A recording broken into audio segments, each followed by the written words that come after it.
So, for years, last few years, I've been trying to get the story out there, trying to tell the people what it is that I've been fighting for the last few years. And only recently, because we're getting the Snyder Cut, or I like to call it Zack Snyder's Justice League, which is called that. More and more people are getting interested now. More and more people are believing. It's a bit like the UFO phenomenon. There's more and more people getting pulled in now. So this was an article from Vanity Fair.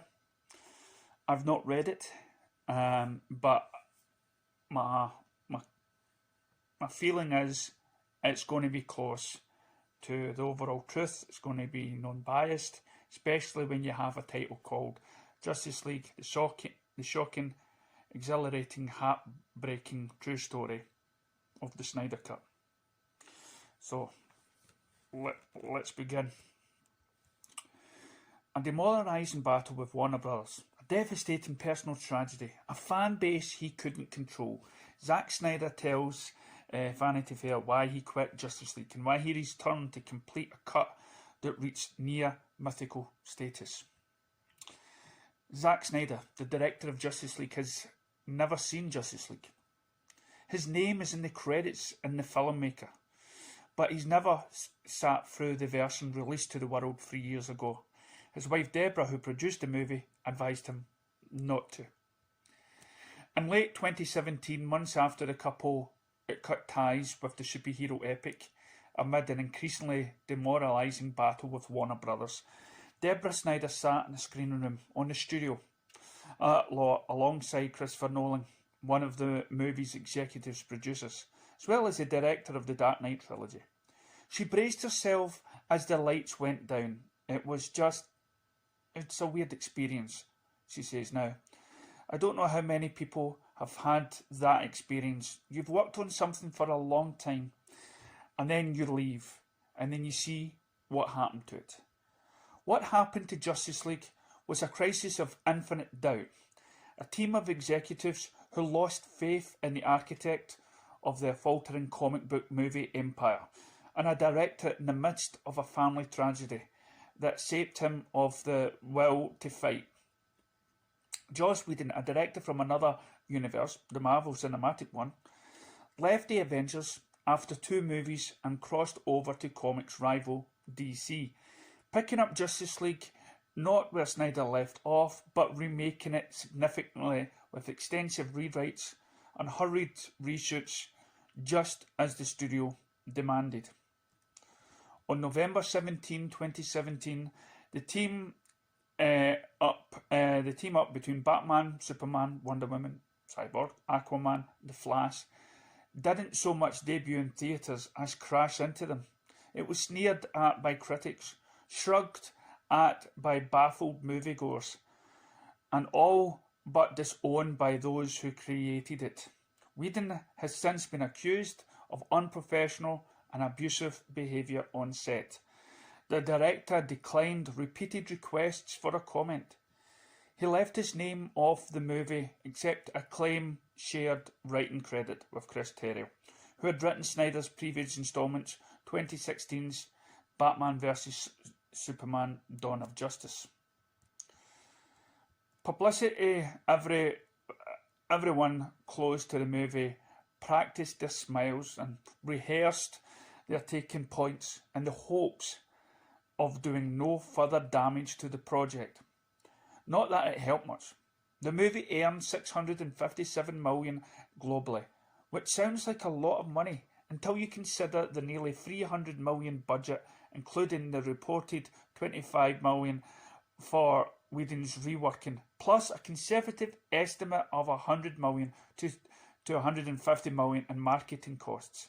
Factor in the sizable cut theatres take from the box office, and the return of only $657 million is a clear money loser. 6 months later, Justice League's box office was dwarfed by Marvel's own all-star showcase Avengers Infinity War, which flexed its muscles at $2 billion. After the private screening of the Whedon cut, Nolan and Deborah Snyder emerged into the light with a shared mission. They came and they just said, "You can never see that movie," Zack Snyder says during lunch at his Pacina office, a modernist series of cubes jutting from a house side that overlooks the Rose Bowl, "because I knew it would break his heart," his wife adds. That night seemed over dramatic. It just shows business after all. But the Snyders' hearts had already been through a lot. The battle over Justice League was agonising, but it wasn't the worst thing to happen to the family that year. Not even close. Professionally, at least, things have vastly improved for years. DC fans and Snyder and Associates, who worshipped his high-octane Brawn feast like Dawn of the Dead remake, his ancient Greek battle saga 300, and his twisted Watchmen adaptation, beat a drum on social media, demanding that Warner Brothers return Justice League to its original filmmaker and allow him to share his version of the movie. They dubbed it #the Snyder Cut. The fans could be clever, but many were horrifically toxic. All of them were relentless, and they grew more numerous over time. Last May, he finally got their wish when Warner Brothers saw the potential to leverage all the free publicity and do something unprecedented on its upstart streaming service, HBO Max. It's not uncommon for directors to lose creative control of big-budget studio spectacles or for other filmmakers to step in, but it's unheard of for a studio to return to an exiled filmmaker and offer back the power and creative freedom it has yanked away, especially when some of the most beloved and lucrative characters in pop culture history are involved. The #Snyder Cut is coming on March the 18th. For the director's devotees, it's a Hollywood ending for a Hollywood story.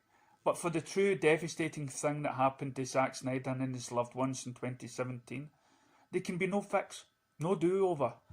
In the throes of conflict with Warner Brothers, the Snyders' 20-year-old daughter, home from college in the middle of a long struggle with depression, took her own life. After 2 years spent largely focused on their other children and extended family, Zack and Deborah went back to work, a difficult but vital part of the healing process.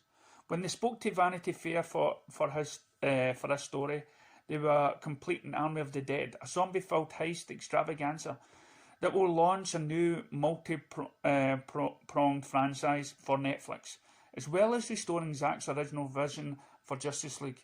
The latter will be a 4-hour event for HBO Max that will raise money for suicide prevention programs that could help spare others the grief that shook his family. Just like to add, the Snyder #fans, non-toxic, raised billions for the charity already before this. It's such a lightning strike in the centre of this whole saga, Snyder says, of his daughter's autumn death. It has informed everything we've done since. Their daughter's death was the reason that Snyder's walked away from Justice League. No.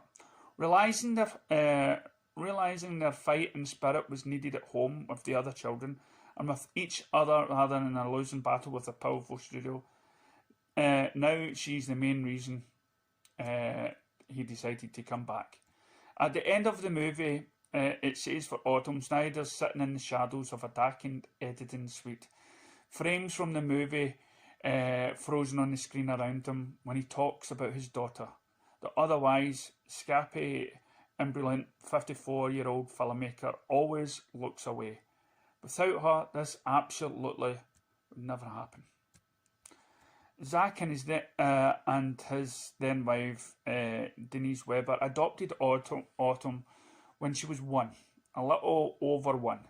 He says, smiling at the memory of her wild energy. Still an infant, but crazy, Autumn was slightly older than the couple's son, Ellie.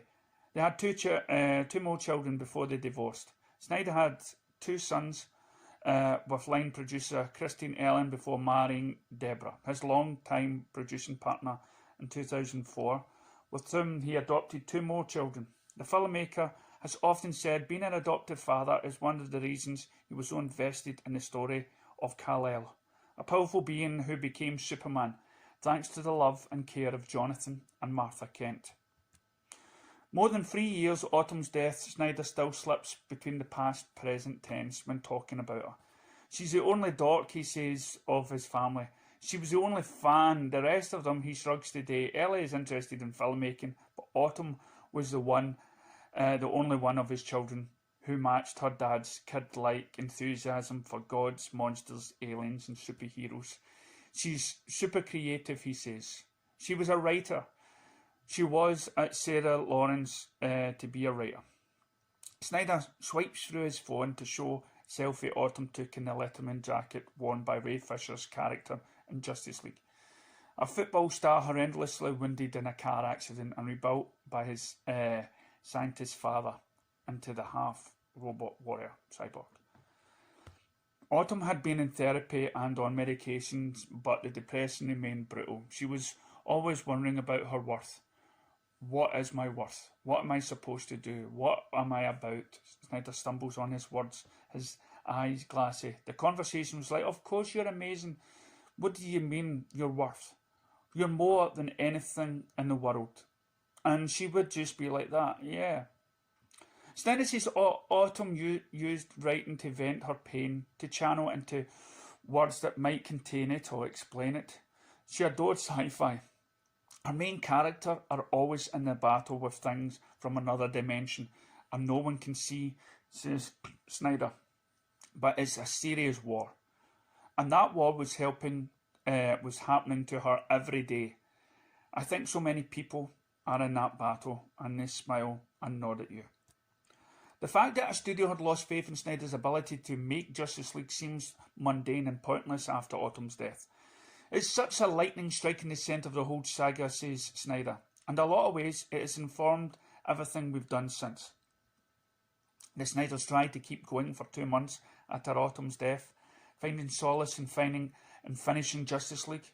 But then when the situation with Warner Brothers imploded, the official story was that the Snyders were voluntarily leaving the movie due to family tragedy, and that Zack had handpicked Whedon to complete the movie he had planned. Only half of that was true. In 2010, when he first began working on DC movies for Warner Brothers, Snyder was promoted as a visionary director. Though critics sometimes differed with his hits could be divisive, he emerged from music videos and commercials with the breakout remake of Dawn of the Dead 2004, and followed that up by the otherworldly visual audacious tale of Resistance 300, which became a box office behemoth in 2007. Given this choice of project, Snyder picked Watchmen, an iconic graphic novel that scorned the classic tropes of superhero storytelling and explored the corrupting nature of power. His 2009 adaptation upended comic book expectations. Just as Hollywood was building epic new franchises, Snyder then made a pair of box office disappointments.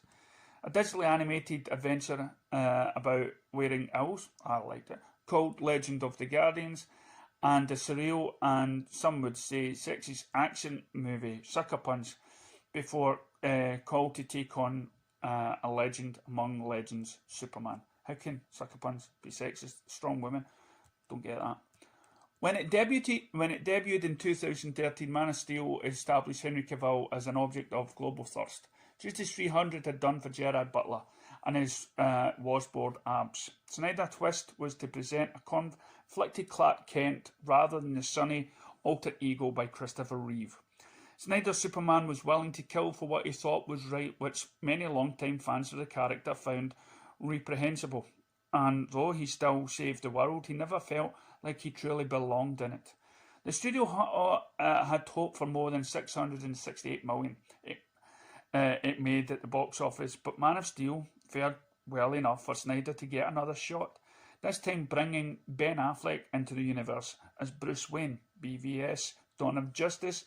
The subtitle was a giveaway. This would be a prologue to Justice League, a superhero crossover event that movie goers had been pining for forever. Snyder wasn't just making a big budget tentpole, he became the architect of the entire DC cinematic universe.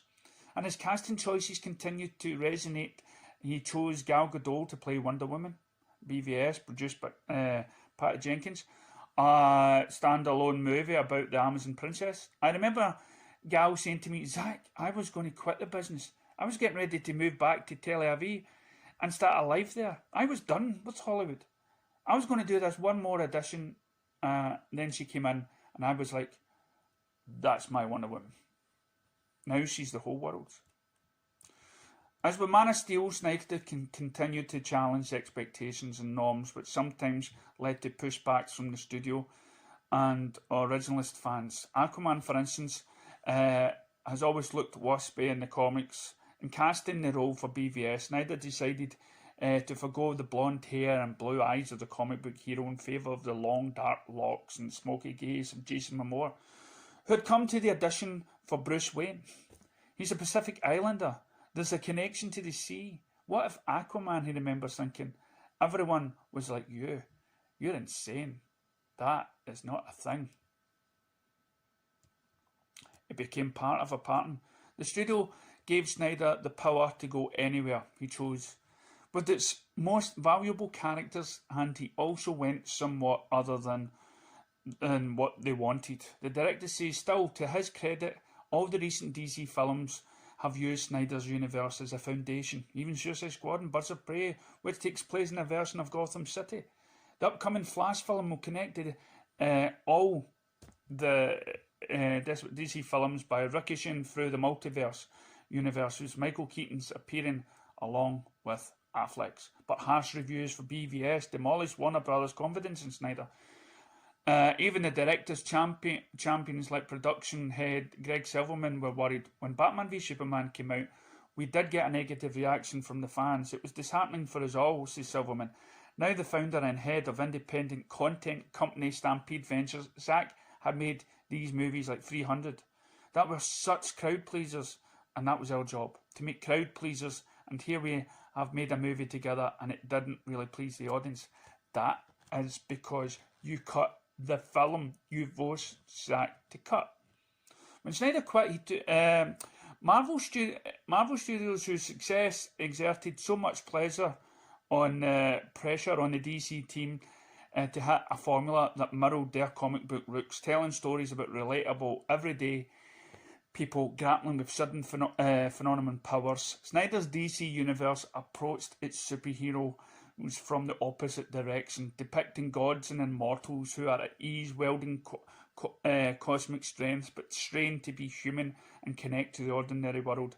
The director envisioned this as an operatic tragedy, and perhaps a more challenging type of comic book storytelling, but Warner Brothers feared it made his heroes gloomy, their abilities a curse. Diane Nielsen, who was president of DC Entertainment at the time, says she appreciated that Snyder was more into deconstructing the familiar rather than recapitulating it. Zack is a masterful visual storyteller who goes deep on individual characters, she says. For some people that is amazing, for other people that becomes the problem, because they have fixed opinions about who these DC characters are and are not. In 2016, as principal photography got underway on Justice League in the United Kingdom, rumours about that Snyder had been fired from the film. That didn't happen. But Warner Brothers, the chairman of CEO Kevin Teixeira, did assign watchdogs in the form of DC Entertainment creative chief Jeff Johns and Warner Brothers co-production head John Berg. The edict was clear. At least one of them had to be on the set every day, pressurising Zack Snyder to do it their way. Berg, who is now production president at Stampede, recalls that the duty was at a low point. It was really tricky and not a position that I loved, to be honest, he says. I tried to be a forthright about what I thought creativity. My job was to try to meditate between a creator whose vision is distinctively dark and a studio that perceived rightly or wrong that the fans wanted something lighter. No, we didn't. I was respected of the director and didn't pursue things that were coming at me, and from the corporate side that I thought were in line with what would make the best movie. Snyder knew why Johns and Berg were on set. You couldn't say babysit, he says. Many filmmakers would have bristled at the intrusion, but he was gracious. It didn't bother me too much because they weren't that threatening. I just felt the ideas they did have, where they're trying to inject humour and stuff like that, it wasn't anything that was too outrageous. But Warner Brothers did nix some of his sweeping notions for Justice League, like adding a romance between Ben Affleck's Bruce Wayne and Amy Adams' Lois Lane, who was mourning Superman's death in the previous film. The intention was that Bruce fell in love with Lois and then realised the only way to save the world was to bring Superman back to life, says Snyder. So he had this insane conflict between Lois, of course, was still in love with Superman. He had this beautiful speech where Bruce said to Alfred, I never had a life outside the cave. I never imagined a world for me beyond this. But this woman makes me think I can get this group of gods together, then my job is done. I can quit. I can stop. And of course, that didn't work for him. It didn't work out for Snyder either. The studio said no. The downside of making epics is that the studio's financial expectation for Justice League Warner Brothers wanted a big round $1 billion in global box office, which Snyder movies had never reached. In January 2017, the director showed his first cut to Zira. It did not go well, accordingly to Snyder and others. Tsuchijara, I cannot say his name, who resigned from Warner Brothers in 2019 amid a sexual misconduct scandal involving the aspiring actress Charlotte Kirk, declined an interview request. Among the issues with the length of the film, there was a mandate from Tsuchijara that the movie must be 2 hours long. Says Snyder, that order had a paradoxical impact because it meant eliminating much of the heart and humour the studio wanted, like a commercial romantic subplot between Ezra Miller's Flash and Kingsley Clemon's Iris, the latter of whom absent entire from the Whedon film. On the day of Vanity Fair visited his office, Snyder was working on finalising the music for the restored scene in which Flash rescues her from a car crash. Snyder also saw a bigger structural problem with the make it shorter order. How am I supposed to introduce 6 characters with an alien with potential for the world domination in 2 hours? I mean, I can do it. It can be done. Clearly it was done, he says, referring to Whedon's version, but I didn't see it. Reports that Snyder himself asked for Whedon's help with False Johns was one of the studio's appointed babysitters. Had been planning a Batgirl movie with Whedon and Snyder, and others says Johns recruited him to rewrites for Justice League. John's representatives didn't respond to requests for comment. Once again, Snyder was gracious and even hopeful. I thought maybe he could write some cool scenes. I thought that would be fun.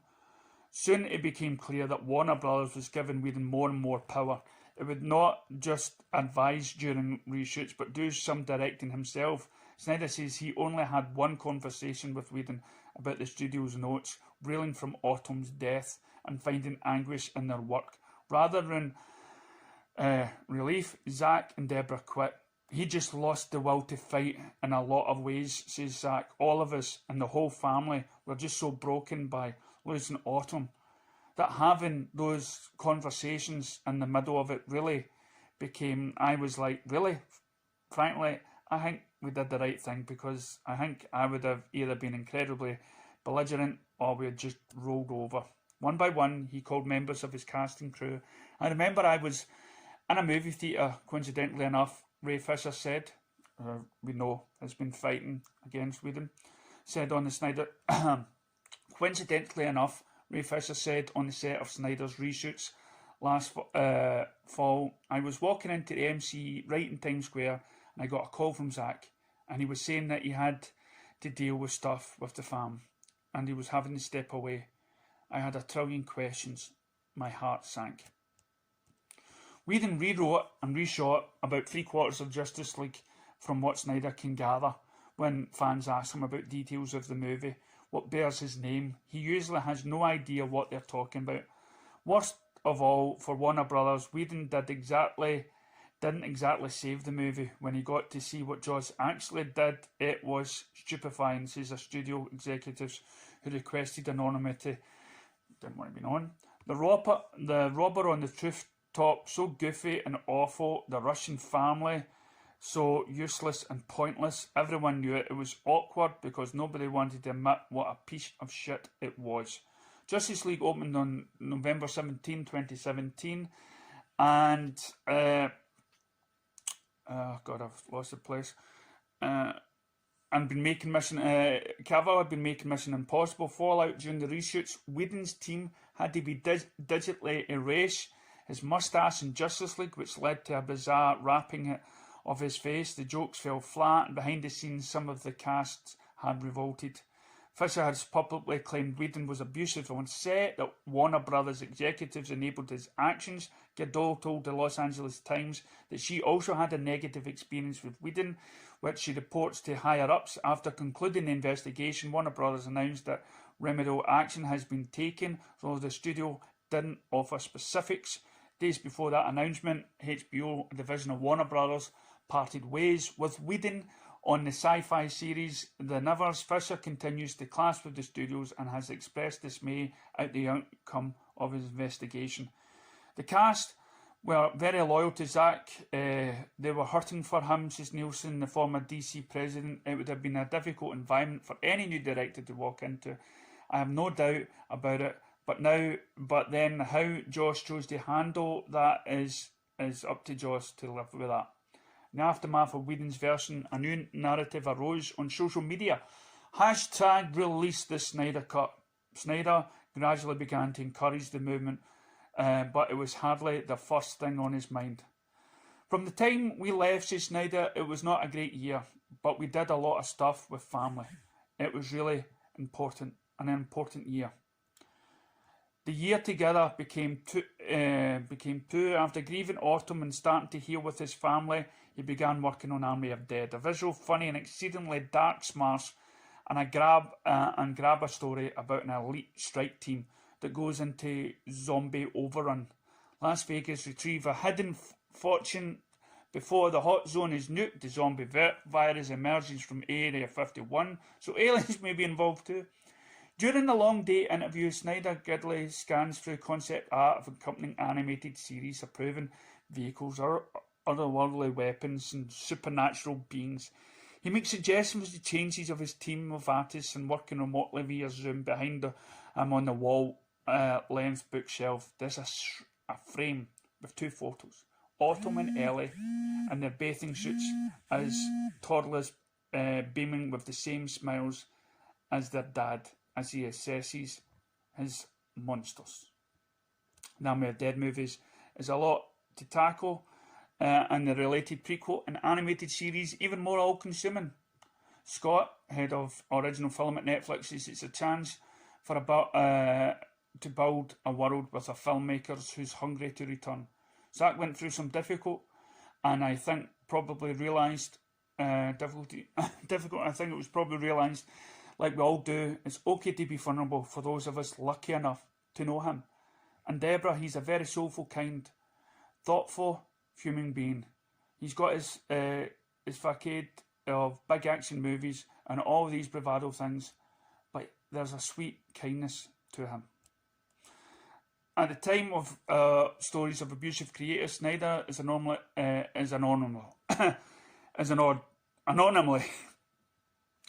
Even executives who were sometimes at odds with him agree that he's genuinely nice. I'll be stronger than that, says Silverman. He's a wonderful guy and fostered a wonderful working environment on his sets.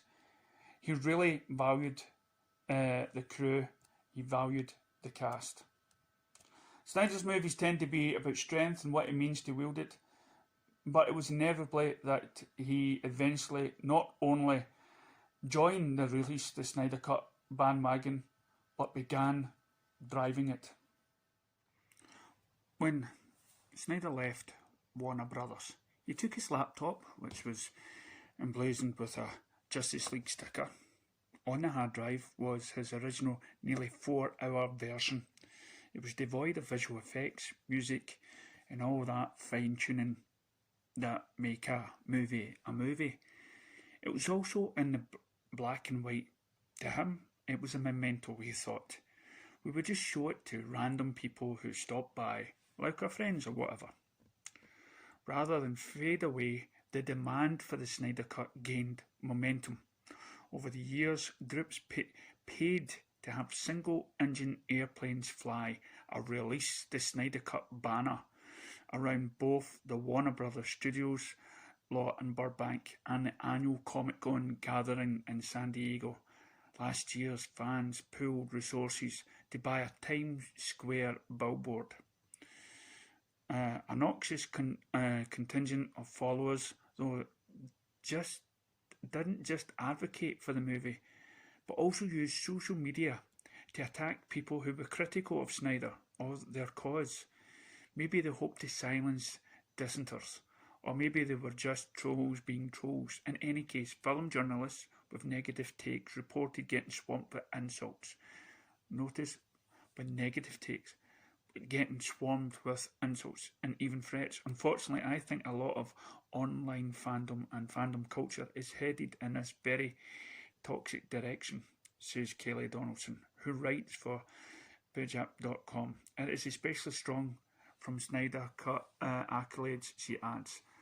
Perhaps because they responded misguidedly to directors' tales of loner heroes in a hostile world. I don't get this from Birds of Prey fans or the Shazam fans, says Donaldson. I got a little bit from Joker fans, but nowhere near the same level. Nonetheless, she's looking forward to Snyder's movie.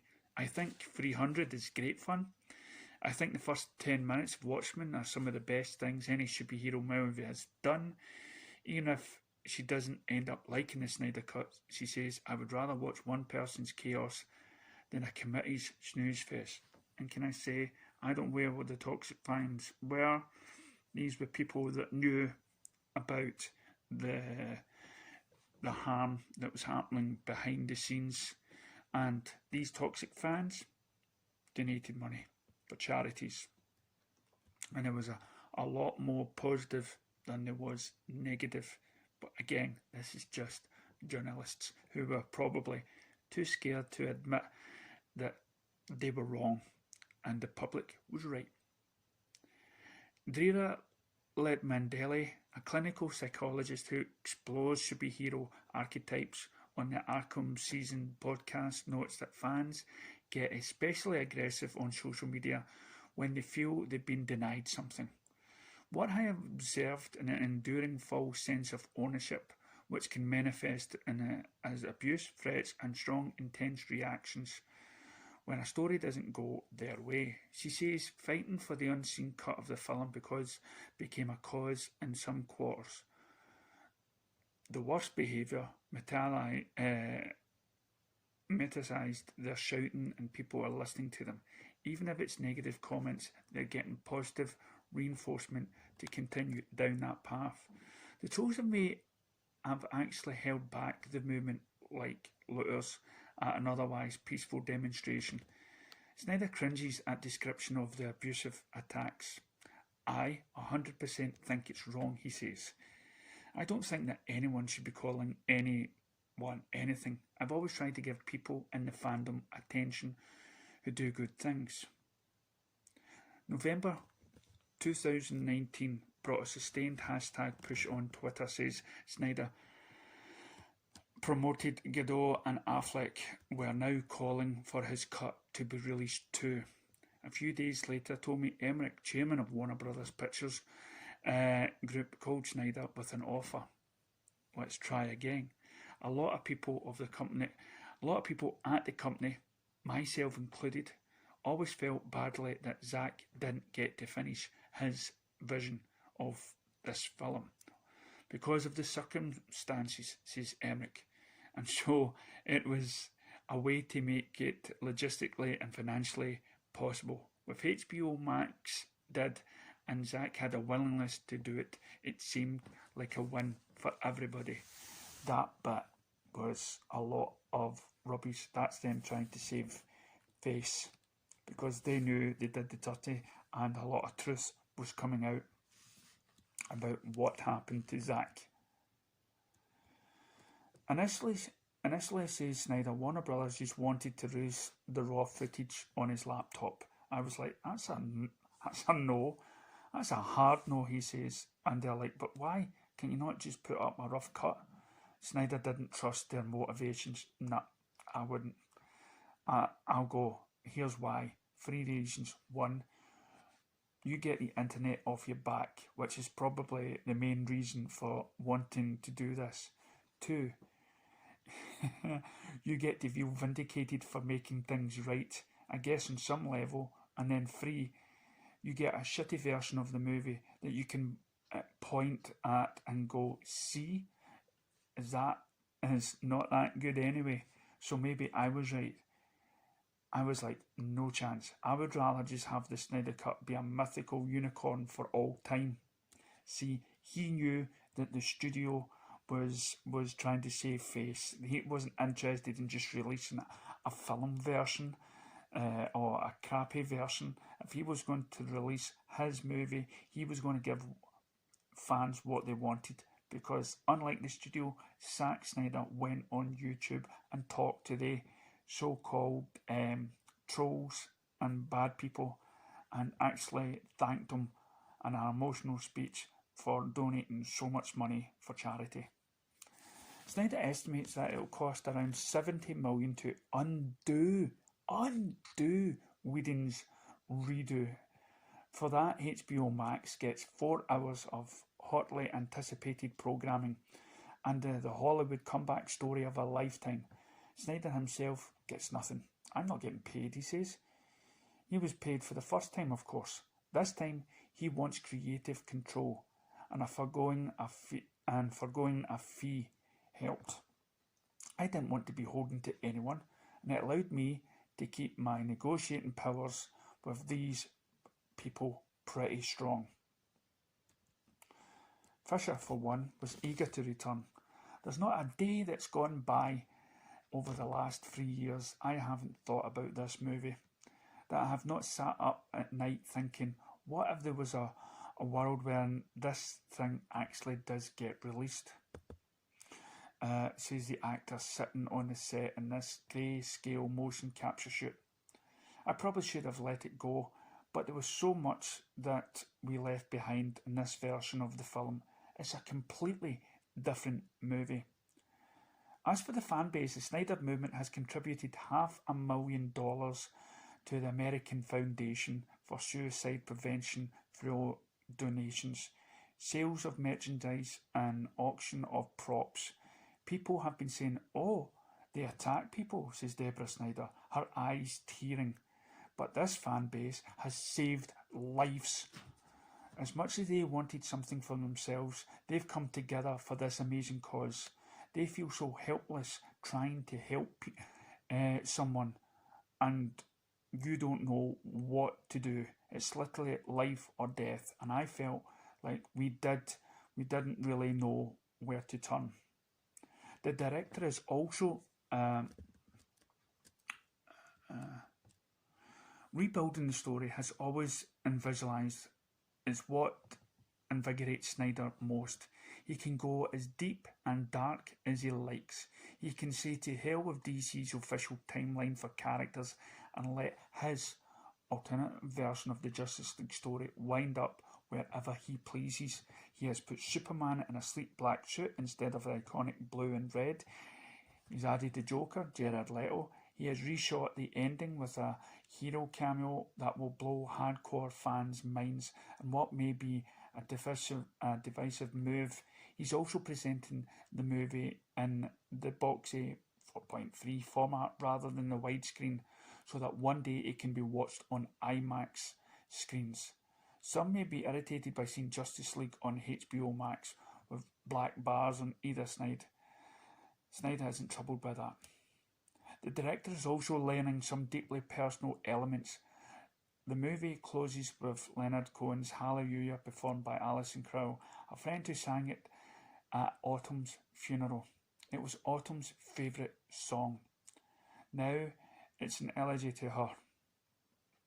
Justice League, however, anyone else feels about it, it's made of the things and people Snyder loves too. When you think about the catharsis of it, if I was a potter, I would have made some pottery to look for some way through this. He says, but I'm a filmmaker. So you get this giant movie. He wants people to love it. If some don't, he's alright with that. With all of it. Whatever comes, he's okay. Was it worth what I'm supposed to do? What I'm about? Zack Snyder is answering autumn questions for himself. Well, that's the end of the article, and I'll probably leave a link, or you can check Vanity Fair and put in the heartbreaking story of Zack Snyder's Justice League.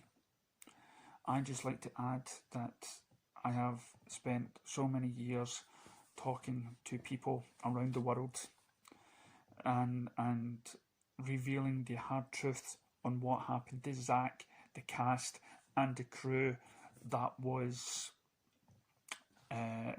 behind everything, and the damage that was done. The fact that Deborah Snyder saw the film and knew that it would break Zack Snyder's heart.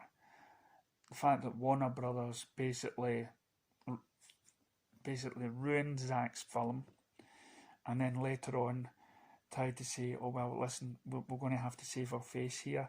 Why not just let him dish out some crappy, not complete version of the film, and then hand it out, and then people will say, look, it's not done, it's rubbish, and because they're not seeing the pure quality.